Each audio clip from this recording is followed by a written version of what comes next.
तो ये गाइस, तो आज हमने क्या है एक वीडियो और तो काशिफ भाई जो है दिखाइए उनको। तो ये जो है हमारे चैनल के थ्रू जो आप लोग को बस कुछ बोलने वाले हैं, तो चलिए इनका भाषण सुनते हैं, ठीक है।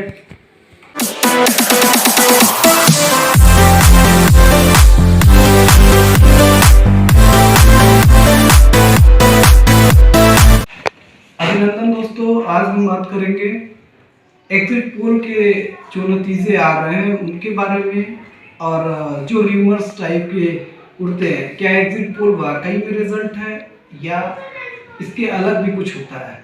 हमें इसको समझने के लिए हमें अच्छे से पॉलिटिक्स की जानकारी होनी चाहिए।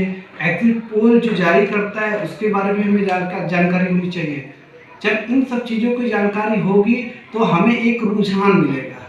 और सबसे बड़ी बात कि हम आज उत्तर प्रदेश के एग्जिट पोल की बात करेंगे। उत्तर प्रदेश की जो पॉपुलेशन है वो आप जानते हैं कि 21 करोड़ 2011 में दिया गया था। उसके बाद से अभी कुछ करोड़ बढ़े होंगे, और चंद लोगों का रुझान कर हम नहीं कह सकते कि ये पार्टी जीत रही है। हाँ, जिसने सबसे ज़्यादा लोगों से पूछा है और अपना रुझान दिया है कि भाई ये पार्टी जीती है, तो उसके बारे में बात करेंगे। लेकिन उससे पहले हम ये बात करना ज़रूर उचित समझते हैं कि चंद मेन स्ट्रीम की मीडिया ने क्या क्या किसको कितना सीट दी है। उत्तर प्रदेश के बारे में स्पेशली हम बात कर रहे हैं, बाकी 4 राज्यों में जो हुआ है उसके बारे में हम बाद में बात करेंगे। तो उत्तर प्रदेश के बारे में रिपब्लिक भारत ने बीजेपी को दिया है 262 से 277 सीट, और सपा गठबंधन को दिया है 119 से 134 से। बाकी बीएसपी 7 से 15, 3 से 8 कांग्रेस और अदर को 2 से 7। TV9 भारतवर्ष ने दिया है 211 से 225 बीजेपी को, सपा गठबंधन को 146 से 160। आज तक ने दिया है बीजेपी को 288 से 326 और सपा को दिया है 31 से 101। न्यूज़ 24 ने दिया है, न्यूज़ 24 स्पेशली टुडे चाणक्य के नाम से जाना जाता है, और ये फेमस हुआ था तब जब 2017 में बीजेपी गवर्नमेंट आई थी। तो वहाँ पर इन्होंने बताया था कि भाई इनकी जो प्रेडिक्शन थी काफ़ी ज़्यादा करीब थी, सबसे ज़्यादा करीब थी, और इसलिए टुडे चाणक्य का ज़्यादा वैल्यू है और उसको ज़्यादा मानते हैं। लेकिन अभी हम इस पर हम आगे बात करेंगे, लेकिन अभी यहाँ बता देते हैं टुडे चाणक्य ने क्या दिया है। टुडे चाणक्य ने बीजेपी को दिया है 294 और सपा गठबंधन को 105। अब इन रिपब्लिक भारत, TV9 और आज तक और टुडे चाणक्य, न्यूज़ 24, इन सब के अलावा ये मेन स्ट्रीम मीडिया है। बेसिकली 3 मीडिया को हम नहीं मानते हैं कि वो विपक्ष के बारे में उतना दिखाता है। रिपब्लिक भारत हो, TV9 भारत, TV9 हो और चाहे आज तक हो, इन सब चैनल को हम सभी लोग अच्छे से जानते हैं कि ये कुछ ज़्यादा ही सत्ता पक्ष में दिखाते हैं। आप हम कहते हैं कभी कभी हम इनके पक्ष में एक तथाकथित विवादित जो होता है गोदी शब्द सुनने को मिलता है। गोदी मीडिया है, गोदी मीडिया मतलब जो कि सत्ताधारी पक्ष के गोद में बैठ जाती है, या जो भी सत्ताधारी पक्ष है उसके इन्फ्लुएंस में आ जाती है। अब हम एक और ग्रुप है जिसके हम बारे में डिस्कस करना जरूर चाहेंगे, जो सर्वे करती है, उसका जो रुझान है उसका ज़्यादा लोगों से है, इन कंपनियों से। तो वो आत्मसाक्षी ग्रुप की बात हम कर रहे हैं। वो रुझान बिल्कुल जानने की इसलिए ज़रूरत है क्योंकि इनका ना तो सपा से मतलब है, ना इनका बीजेपी से मतलब है, ना ही कांग्रेस से मतलब है। ये हैदराबाद तेलंगाना की कंपनी है, 2008 में बनी थी, 2008 के आसपास। तो इनका हम न्यूट्रल मानते हैं एज कम्पेयर टू अदर। अब इसमें क्या है कि इन्होंने जो दिया है आत्मसाक्षी ग्रुप ने, उन्होंने बीजेपी प्लस को 138 से 140 और सपा गठबंधन को 235 से 240। इन्होंने बीएसपी को भी अच्छा खासा वैल्यू दिया है, पूर्वांचल को लेकर, और पहले चरण में जो दादरी उदरी का फेज था उसको लेकर, और कुछ मुस्लिम बहुल इलाके का भी इसमें प्रभाव दिखा है। और बसपा को इन्होंने 19 से 23 सीट दी है, और कांग्रेस को 12 से 16। यहाँ पर प्रियंका गांधी का जो है नारा लड़की हूँ लड़ सकती हूँ का प्रभाव दिख रहा है। और अदर्स में इन्होंने 1 से 2, अदर्स में हम उम्मीद करते हैं यहाँ पे राजा भैया की सीट को लेकर बात हो रही है, जनसत्ता दल जो भी है। अब हम बात करेंगे कि किस मुद्दे पर ये चुनाव हुआ था, उसके बाद क्यों ये रिजल्ट ऐसा आया। तो सबसे पहले हम सभी जानते हैं कि समाज के बहुत सारे वर्ग थे, वो ज़्यादा उनके साथ तकलीफ़ें थी, लेकिन सबसे बड़ी जो समस्या थी वो हर फेज में अलग अलग समस्या है। जैसे कि हम पश्चिमी उत्तर प्रदेश में बात करें तो लोगों के पास ज़मीन ज़्यादा थी, तो जोत का ज़्यादा आकार था, तो वहाँ एक फार्मर का जो मुद्दा था, जो फार्मर का लॉ था, वो फार्मर लॉ आया था, वो एक बड़ा मुद्दा था। और उस मुद्दे को लेकर काफ़ी ज़्यादा वहाँ पे रोष देखा गया था, और ज़्यादातर जो वहाँ पे प्रदर्शन हुआ था दिल्ली बॉर्डर पे, वहाँ पे फर्स्ट फेज के ही लोग थे। फर्स्ट फेज में जो एरिया आते हैं पश्चिमी उत्तर प्रदेश के, वहीं के किसान आते हैं, चाहे वो राकेश टिकैत की बात हो, जिनको जो कि नेतृत्व कर रहे थे, भारतीय किसान यूनियन के प्रवक्ता हैं। और फिर उसके बाद वहाँ पर एक चौधरी चरण सिंह प्रधानमंत्री, कांग्रेस गैर कांग्रेसी, पहले गैर कांग्रेसी प्रधानमंत्री रहे हैं, वो उनके खानदान के हैं। उनका वहाँ प्रभुत्व दिख रहा है, राष्ट्रीय लोकदल। अब आप इस बात से अंदाजा लगा सकते हैं कि आरएलडी का वहाँ पर प्रभाव क्या था, जयंत चौधरी का, कि इलेक्शन से पहले अमित शाह ने चौधरियों की मीटिंग बुलाई, जाटो बेसिकली जाट बोलते हैं, जाट की मीटिंग बुलाई, और उसमें उन्होंने कहा था कि जयंत चौधरी अच्छे लड़के हैं और एक गलत राह पे चले गए। गलत राह मतलब कि अखिलेश के साथ गठबंधन कर लिए हैं। तो ये गठबंधन पर उन पर अमित शाह ने कहा था। अमित शाह का ऐसा कहना क्यों? क्योंकि उनको पता था कि इस बार उस साइड में जयंत चौधरी का वर्चस्व बढ़ रहा है। वजह ये था कि जमीनी तौर पर उन्होंने बहुत सारी चीज़ें कही हैं और करी भी है, युवाओं का साथ उनको अच्छा खासा मिल रहा है, ये हमने आए दिन हमने देखा है। दूसरा चीज़ कि जैसे योगी जी ने बोला था कैराना में जो गर्मी वाला जो विवादित बयान दिया था, उस पर उन्होंने अपने ऊपर ले लिया, जाटों के ऊपर, और कहा कि ये चौधरियों की गर्मी, ये जाटों की गर्मी ठंडी करने की बात कर रहे हैं। तो उस पर एक उनका भी बयान था, बहुत ही ज़बरदस्त बयान था। और उसके बाद इनका एक और बयान था जयंत चौधरी का, जब ये हाथरस जा रहे थे तो उन्होंने, उनके ऊपर डंडा जब बरसाया गया था, तो उन्होंने एक बात बोली थी कि चौधरी के ऊपर डंडा बरसाया कि क्या चौधरी भी गुंडा माफिया है क्या। तो वो एक जात फैक्टर काम कर रहा है पश्चिमी उत्तर प्रदेश में। इन सारे चीज़ों को देखकर बीजेपी जो पहले 50+ थी पहले चरण में, वो इस बार नहीं लगता कि उतना आ पाएगी। और ये सारे फैक्टर थे। तो पहले जो था कि भाई हम कह सकते हैं कि फार्मर लॉ था, न्यू फार्मर लॉ। एक दूसरा मुद्दा है कि जो पश्चिमी उत्तर प्रदेश की साइड की हम बात कर रहे हैं, वहाँ पे एक सबसे बड़ी मुद्दा है कि वहाँ के लोग या तो एग्रीकल्चर में जाते हैं या तो आर्मी पुलिस में, और पिछले कुछ सालों में आर्मी की वैकेंसियाँ नहीं आई है, और आई भी हैं तो लीक हुई हैं। और काफ़ी बच्चे कोविड की वजह से ओवरएज हो गए हैं और उनको कोई चांस नहीं मिला है। तो पश्चिमी उत्तर प्रदेश में दो सबसे बड़े मुद्दे थे, वो एक तो जो है न्यू फॉर्मूला, और दूसरा जो सबसे बड़ा मुद्दा था कि आर्मी पुलिस की भर्ती। अब उसमें फार्मर से जुड़े एक और मुद्दे काफ़ी ज़्यादा चर्चे में थे, वो था कि अन्ना पशु, आवारा पशु जिसको कहा जाता है, कि खेतों को चर जाते थे, रात भर उनको निगरानी करती थी, दिन में खेती करो फिर रात में खेत की निगरानी करो। काफ़ी ज़्यादा समस्याएं आई और बेरोजगारी, महंगाई भी चरम पे थी, ये भी एक मुद्दा है। तो कुल मिला के टोटल अगर ओवरऑल अब यूपी का हम मुद्दा देखें, पश्चिमी उत्तर प्रदेश में 3 सबसे अहम मुद्दे थे। पहला एक मुद्दा ये था कि फार्मर लॉ था, फार्मर प्रोटेस्ट किए थे, तो वहाँ बीजेपी के लॉस दिख रहा है। दूसरा मुद्दा ये था अनएम्प्लॉयमेंट, जिसमें कि आर्मी वाली बात थी। तीसरा ये मुद्दा था कि भाई जो किसानों के ऊपर की बात थी, किसानों के साथ किया गया, किसानों जो आवारा पशु के थ्रू, तीसरी ये बात थी। अब जब जैसे ही हम पश्चिमी उत्तर प्रदेश से अवध वाले जोन में आएंगे तो जोत कम हो जाता है, खेतों का आकार छोटा हो जाता है, और यहाँ लोग सरकारी नौकरी के प्रति ज़्यादा आकर्षित होते हैं और वहाँ की तैयारी करते हैं। हर घर में आपको दिख जाएगा कि नौकरी की तैयारी करने के लिए लोग जाते हैं। और मौजूदा सरकार में बहुत सारे पेपर लीक हुए हैं, 15+ पेपर लीक हुआ है, और रोजगार कम मिला है। ठीक है, कोविड एक थी, महामारी थी, चलते हैं आपातकालीन महामारी थी, तो कोविड एक महामारी थी, इसकी वजह से 2 साल गैप हुआ, लेकिन उससे पहले भी स्थितियाँ ज़्यादा अनुकूल नहीं थी। छात्रों के अनुकूल नहीं थी, और कोविड के बाद भी जो है स्थितियाँ उतनी अनुकूल नहीं थी।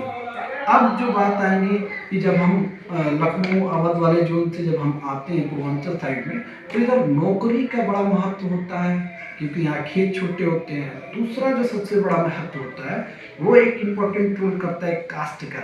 इधर रिलीजन फैक्टर काम नहीं करता, इधर कास्ट फैक्टर काम करता है। छोटी छोटी बड़ी बहुत सारी जातियाँ हैं, जैसे कुर्मी है, राजपर है, और इधर एससी फैक्टर भी बहुत ज़्यादा स्तर पे, क्योंकि लगभग हर ग्राम सभा में, विधानसभा की छोड़िए, हर कॉन्स्टिट्यूंसी की छोड़िए, हर ग्राम सभा पर कहीं ना कहीं दलित मिल जाएंगे। और उसी तरह कहीं ना कहीं या तो फैक्टर भी है, मुस्लिम फैक्टर भी है, और छोटी छोटी जातियाँ राजभर हुए, कुर्मी, कहीं पटेल हो गए, कुशवाहा बोल लिए। और फिर उसके बाद कुछ इलाके जो हैं पूर्वांचल के, जैसे आजमगढ़, मऊ डिस्ट्रिक्ट में, इस साइड में मुस्लिम के अच्छी खासी थोड़ी तादाद है, अच्छी खासी। तो वहाँ पर एक असदुद्दीन ओवैसी का डेंट हो सकता है लगे, क्योंकि वहाँ पर असदुद्दीन ओवैसी की लगातार कुछ रैलियाँ भी हुई हैं। वहाँ पर 2 दिन वो मुबारकपुर में रहे। गुड्डू जमाली, इनकी हम बात कर रहे हैं, खासकर उस साइड में, मुबारकपुर की साइड में, वो उस तरह से उनका इम्पैक्ट रहा है, काफ़ी ज़्यादा प्रचार भी किया है। तो असदुद्दीन ओवैसी का मुस्लिम समुदाय में जो था वो काफ़ी ज़्यादा असर है, और यही वजह है कि स्प्लिट हो रहा है। सपा का वोट जब हम पश्चिमी उत्तर प्रदेश में देखते हैं कि बहुत सारा है, पश्चिमी उत्तर प्रदेश में देखते हैं कि वो एकमुश्त होकर सपा को वोट कर रहे हैं। और पूर्वांचल में जब आते हैं तो एक पर्टिकुलर क्षेत्र में, आजमगढ़ साइड में, हम देखते हैं कि ओवैसी का ज़्यादा फैक्टर काम कर रहा है, तो वहाँ पर मुस्लिम वोट स्प्लिट हो रहा है। अब यहाँ पर अमित शाह का एक बयान आया था कि मुसलमान बीएसपी को दे रहे वोट, तो काफ़ी ज़्यादा इस बात का मतलब लग गया कि भाई ये आप बीएसपी को आगे बढ़ाना। उसके बाद सतीश मिश्रा, फिर उसके बाद आप बहन कुमारी मायावती ने जो कहा कि हम 300 सीट ला रहे हैं, तो ये उसके बाद कुछ मुसलमानों को ही स्प्लिट कर रहा था इस मसले में। लेकिन ओवरऑल फाइनल अगर ग्राउंड सर्वे अगर देखेंगे तो उनमें मुसलमानों में ज़्यादातर स्प्लिट नहीं होगा, ज़्यादातर वो एकमुश्त होकर गए सपा के साथ। यादव भी एकमुश्त होकर गए हैं। छोटी छोटी जातियों के साथ जो गठबंधन किया है, जो चौहान जाति हो चाहे राजभर जाति हो के साथ गठबंधन किया है, जो पिछली बार राजभर जाति बीजेपी के साथ गई थी तो उसको ज़्यादा फायदा हुआ था। लेकिन इस बार समीकरण बिल्कुल चेंज है, बदला हुआ है, तो इसका असर पड़ रहा है इलेक्शन पे। दूसरी बात कि कोविड में जो गंगा किनारे लाश देखी गई थी और हर घर में तकरीबन बहुत सारे लोगों ने अपनों को खोया है, तो कुछ लोगों का ये भी असर है। और एक सर्वे के अनुसार माना जाता है कि 15 लाख जो कर्मचारी हैं, सरकारी कर्मचारी, उसका भी एक मसला है। ओल्ड पेंशन स्कीम जो 2004 में बंद हो गई थी, वो भी एक मसला है कि ओल्ड पेंशन स्कीम बहाली जब होगी तो उससे क्या होगा कि उनका कैरियर अच्छा हो जाएगा। तो ये कुछ गवर्नमेंट सेक्टर के लोग हैं, ये पलट कर सपा को वोट कर रहे हैं कि उनका ओपीएस जो ओल्ड पेंशन स्कीम है उसमें उनको बेनिफिट मिलेगा। तो ये सारे जो फायदे हैं ओपीएस के, और फिर रोजगार पर देख लीजिए, अखिलेश के कुछ मैनिफेस्टो की बात करते हैं रोजगार पे, स्पेशली आर्मी वाले सेक्टर में उन्होंने बोला है कि पुलिस वाले सेक्टर में हम 3 साल आपको इंक्रीज कर देंगे, आपका जो भी 3 साल बढ़ा देंगे पर एज। तो जो बच्चे अब भर्ती से बाहर हो रहे थे उनको भर्ती में आने का मौका मिला है। फिर उसके बाद ये सारी परिस्थितियां देखकर छात्रों ने वोट किया। फिर इलाहाबाद में लाठीचार्ज हो, चाहे फिर उसके बाद बीएड के छात्रों को लखनऊ में मारा गया सिविल ड्रेस में पुलिस के सामने। तो वो सारा हम लोग आंतरिक तौर पर हम देख रहे हैं कि उसका असर है जमीन पर, कि वो एंटी बीजेपी काम कर रहा है। और जो छात्र बहुत बड़े स्तर पर 312 वोट जो बीजेपी लाई थी, बड़े स्तर पर बीजेपी के साथ थे, वो इस बार छटकते हुए दिख रहे हैं, ज़्यादातर छटकते हुए दिख रहे हैं, और इस बार वो समाजवादी पार्टी वोट कर रहे हैं। चाहे अभी हम कैंपेन की बात करें बनारस में हो, उसमें भी छात्रों ने अखिलेश यादव का स्वागत किया था। जिस तरह से देखने को मिला है, बीएड के बहुत सारे बड़े जो छात्र नेता थे वो अखिलेश यादव के पास गए, मैनिफेस्टो में लिखवाया और उनके साथ कोई ज्यादती हुई। इन सबका भी जमीन पर असर है। एक असर जो कहते हैं कि लॉ एंड ऑर्डर फैक्टर, जो कि कह रहे हैं कि बीजेपी के पक्ष में, बिल्कुल हम मानते हैं कि शहरों में लॉ एंड ऑर्डर के लिए बीजेपी के पक्ष में जाएगा। लेकिन ये शहरों तक ही सीमित है, इनका ज़्यादातर और महलों तक नहीं सीमित है। हाँ, एक राशन जो दिया गया है वो राशन को इन्होंने वोट बैंक के लिए प्रचारित किया बीजेपी, जो कि ऐसा नहीं होना चाहिए। वजह इसलिए मैं कहता हूँ कि जब राज्य की आपातकालीन निधि होती है, राज्य के पास भी संचित निधि होती है, आपातकालीन निधि होती है। जो आपातकालीन निधि होती है उनमें ये होता है कि जब भी राज्य में आपातकाल पड़े तो उस आपातकाल का के समय जो राज्य की आपातकालीन निधि होती है उससे पैसे यूज किए जाते हैं, चाहे युद्ध हो, सूखा हो, बाढ़ हो। और हम जानते हैं कोरोना एक आपातकाल था, तो आपातकाल में राज्य ने अनाज के रूप में अनाज के रूप में लोगों को राशन दिया, मुफ्त राशन। तो आप देखेंगे बड़े बड़े गांव में या छोटे छोटे गांव में बड़ा बड़ा आदमी जो था वो अपने सहयोगी को मदद कर रहा था। और आपातकालीन निधि से जब ये रैली, मोदी जी की रैली में भी कुछ लोगों को बुलाया गया, तो इसका भी इम्पैक्ट पड़ रहा है कि जहां अगर छोटे छोटे कस्बे डेवलप हो रहे हैं तो भाई हाँ बिल्कुल आपातकालीन खंड जो ये फंड है उसका जो पैसा है वो तो भाई जनता के लिए होगा, जनता के टैक्स से भी गया था और उसी मकसद के लिए भी वो फंड बनाया भी गया है। तो ये राशन का मुद्दा, लॉ एंड ऑर्डर का मुद्दा जिसमें महिलाएं कह रही है कि गुंडा राज खत्म हो गया, ये परसेप्शन क्रिएट किया गया है। गुंडा राज खत्म नहीं हुआ है। हम किसी भी जो भी कानून है, किसी भी अपराध को हम पूरी तरह से खत्म कर ही नहीं सकते, रेगुलेट कर सकते हैं। आप ये कह सकते हैं कि चलो हम इनके समय में कोई दंगा नहीं हुआ, हमारे समय में बिल्कुल हम मानते हैं कोई दंगा नहीं हुआ। चलिए अच्छी बात है, कोई दंगा नहीं हुआ, हमारे लिए तो अच्छी बात है, हमारा समाज खुश है भाई, हम चाहते हैं बिल्कुल ऐसे ही रहे। लेकिन जो लॉ एंड ऑर्डर का परसेप्शन इंक्रीज कर रहा है वो कि भाई पूरी तरह से सही है, वो आएंगे तो गुंडा राज जम्मू कश्मीर और केरल बन जाएगा। तो केरल वाले भी बात पे पढ़े लिखे लोग का भी बड़ा ज़्यादा अच्छा नहीं लगा। योगी जी के कठमुल्लापन जो बोला उन्होंने कि योगी जी बोले कि कठमुल्लापन, तो वो एक वो एक शोभा नहीं देता मुख्यमंत्री के पद को। तो वो जो कुछ मुस्लिम वोट जो जा रहे थे राशन की वजह से वो स्प्लिट होकर इधर वापस आ रहा है। और हाँ, ये हो सकता है पूर्वांचल जोन में कि बीएसपी को मुस्लिम वोट मिले, इसमें हम कोई संदेह नहीं कर सकते, क्योंकि बीएसपी का हर एक गांव में दलित बस्ती है और वहाँ पे वोट है, अच्छा खासा एक चंक है।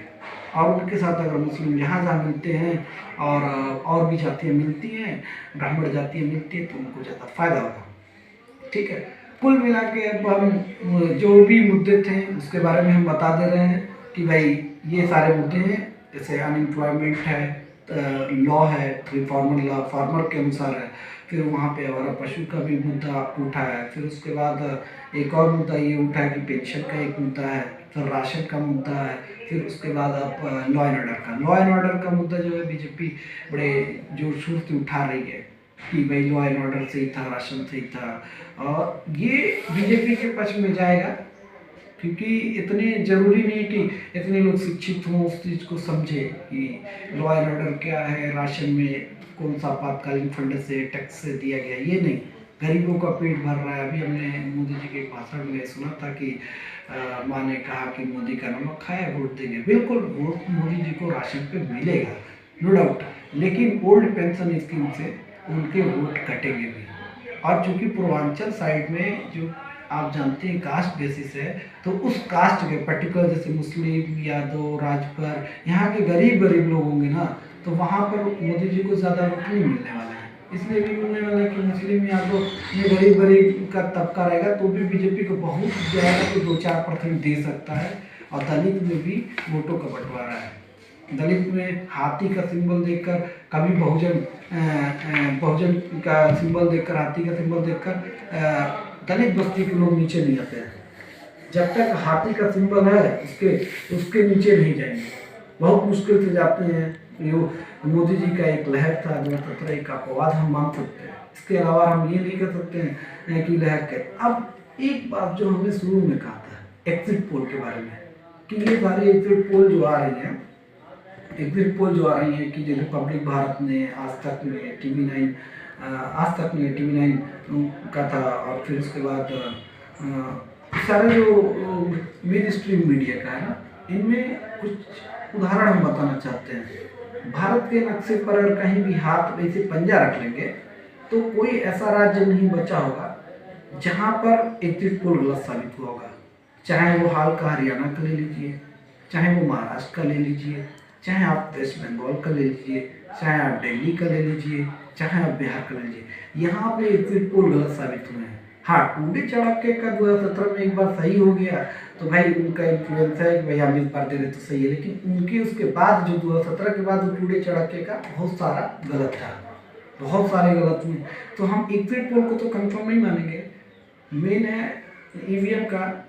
उसके बाद अब ईवीएम की सुरक्षा और ये ईवीएम के मसले, लीक होना, ये सब होना, चोरी होना, जो भी है ये एक बात का विषय है, उसको हम बाद में डिस्कस करेंगे। ओवरऑल हम एक मोटे तौर पे ये कह सकते हैं कि अभी हमें 10 तारीख का इंतज़ार करना चाहिए, जितने सारे मुद्दे उनको भी याद रखना चाहिए, और हम जो भी हैं मेन स्ट्रीम मीडिया से हम प्रभावित नहीं हो सकते कि वो कह रहे हैं वही जीतेगा, क्योंकि ये तो एक एग्जिट पोल है। एग्जिट पोल तो अब आया है, पहले एग्जिट पोल का नाम तक नहीं था, ओपिनियन पोल आया। ये जो सत्ताधारी पक्ष होते हैं या फिर कहें जिनके पास पावर ज़्यादा होता है, पैसा ज़्यादा होता है, वो खर्च करते हैं, ये चीज़ें।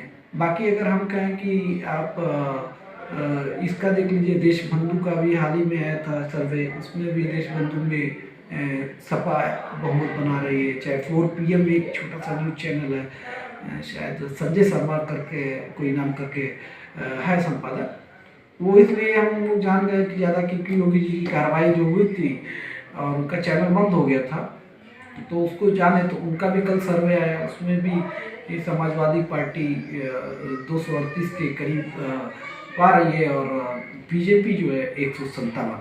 कुल मिला के पहले जैसे था, जैसे कि बाइपोलर इलेक्शन होगा, बिल्कुल बाइपोलर इलेक्शन है। इसमें सीधा का सीधा कंटेस्ट बीजेपी वर्सेस सपा है, और यही बाइपोलर हमें देखने को मिला था बंगाल में, वेस्ट बंगाल में, जब ममता बनर्जी की पार्टी और उसके बाद बीजेपी। तो हमें एग्जिट पोल पे तो कभी भरोसा नहीं करना चाहिए। एग्जिट पोल में जो एग्जिट पोल जारी कर रहा है, क्या उसकी सोच क्या है, मानसिकता क्या है। अभी मेरी वीडियोस देखेंगे तो बहुत सारी चीज़ें आपको लगेगी कि मेरी वीडियोस में योगी जी के अगेंस्ट है। नहीं, मैं योगी जी के अगेंस्ट नहीं हूँ, मैं एक जनता हूँ, समर्थक हूँ। अभी इस समय एंकरिंग की टाइप तरह बोल रहा हूँ, पत्रकार की तरह। तो ये क्या है कि हम उस चीज़ को 5 साल एनालाइज कर रहे हैं। हम ये नहीं कर रहे एनालिसिस बिना एनालिसिस किए कि हम पहले बता दिए कि ये जीत रहा है, 5 दिन में इन्फ्लुएंस कर दिए, नहीं, ऐसा नहीं।